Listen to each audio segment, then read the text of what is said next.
Hello, it's the English poet Joey John Maguire. I'm in my favourite watering hole, Wetherspoons pub, the Plough and Harrow. That's in Hammersmith, London, the United Kingdom. About to recite my latest poem, which I wrote especially for a young lady who approached me yesterday and told me a tale, which I found very humbling. The poem's called He Ain't Heavy.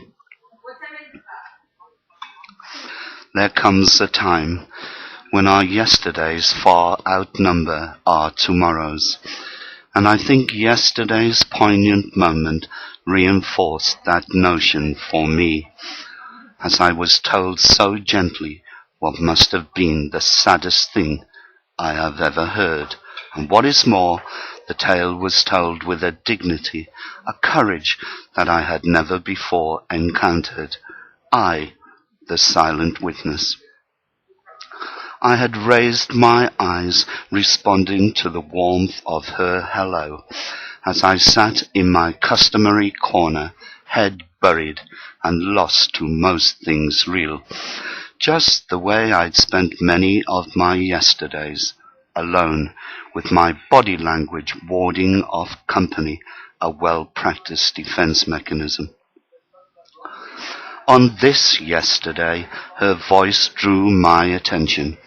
It was soft and warm, not the voice of an imbecile, and how she managed the self-control quite beyond me, but she did, with scarcely a noticeable tremble, as she, with dignity, relayed an awful tale that could only be true, too sad to be a flight of fancy. 2 suicides, the worst form of death, and far too close to home. Both her sons, one jumped and the other hung, lost to the madness of demons aggravated by alcohol. But that was not the whole story. She'd also lost her only daughter to another tragedy, all cruel reminders of her yesterdays. I looked for tears, but there were none.